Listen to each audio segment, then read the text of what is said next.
तो ये topic start होता है मिड 18th सेंचुरी से, मतलब 1750 के आसपास से। इस वीडियो में हम देखेंगे कि 1750 के बाद यूरोप में क्या हुआ। पहले वीडियो में हमने फ्रांस के बारे में देखा था, इस वीडियो में हम यूरोप के बारे में देखेंगे। 1750 में यूरोप में कोई नेशन स्टेट नहीं था।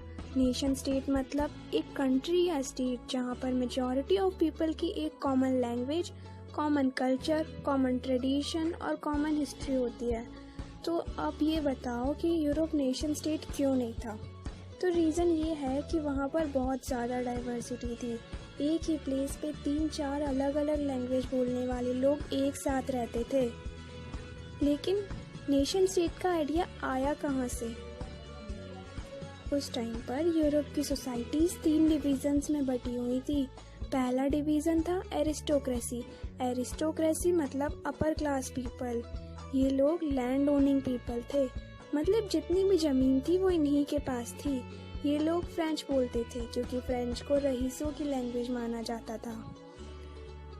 ये लोग लेस क्वांटिटी में प्रेजेंट थे और इनकी फैमिलीज मैरिज के थ्रू कनेक्टेड थी और ये हमेशा यूनिटी के साथ रहते थे। सेकेंड डिवीज़न था पीजेंट्री, मतलब किसान लोग। ये लोग मेजॉरिटी में प्रेजेंट थे और ये एरिस्टोक्रेसी की ज़मीन का ध्यान रखते थे। थर्ड कैटेगरी में आते हैं एजुकेटेड मिडिल क्लास लोग। मिडिल क्लास में बड़े बड़े बिजनेसमैन, इंडस्ट्रियलिस्ट, टीचर्स, डॉक्टर्स और क्लर्क्स आते हैं। एजुकेटेड मिडिल क्लास लोगों के दिमाग में 2 आइडिया है। पहला, नेशन यूनिटी का। नेशन यूनिटी मतलब जहाँ पर common culture, common language, common tradition और कॉमन हिस्ट्री के लोग एक साथ रहते हैं। दूसरा आइडिया था लिबरल नेशनलिज्म का। अब देखते हैं ये लिबरल नेशनलिज्म है क्या। नंबर 1, इंडिविजुअल फ्रीडम, मतलब सभी को आज़ादी मिलनी चाहिए। सेकंड, इक्वालिटी बिफोर लॉ, मतलब कानून की नज़र में सबका इक्वल होना। थर्ड, गवर्नमेंट सबके एग्रीमेंट से बने। फोर्थ, एंड ऑफ ऑटोक्रेसी, पहले पावर एक ही आदमी के हाथ में होती थी लेकिन अब पावर कॉमन पीपल के हाथ में होनी चाहिए।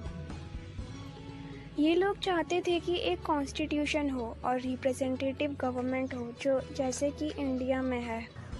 तो हमने एजुकेटेड मिडिल क्लास लोगों के 2 आइडियाज़ देखे। पहला था नेशन यूनिटी का और दूसरा था लिबरल नेशनलिज्म का। लेकिन अभी भी 2 प्रॉब्लम्स थी। अभी भी मैन जिनके पास प्रॉपर्टी है और वो 21 इयर्स के अबव हैं, उन्हीं को वोट देना अलाउ था। सेकंड, अगर एक स्टेट से दूसरे स्टेट में ट्रेड करना हो तो बहुत ज़्यादा रेस्ट्रिक्शंस थे। फिर 1834 में कस्टम यूनियन फॉर्म हुआ जिसका नाम था जॉल्वेरन। इसको पर्शिया ने स्टार्ट किया था और फिर काफ़ी सारे जर्मन स्टेट ने भी इसे ज्वाइन किया। तो इससे ट्रेड बैरियर को ख़त्म कर दिया गया। पहले सामान इधर से उधर ले जाने में टैक्स देना पड़ता था लेकिन अब उसे ख़त्म कर दिया गया। पहले 30 करेंसी चल रही थी लेकिन अब करेंसी को रिड्यूस करके 2 कर दिया गया।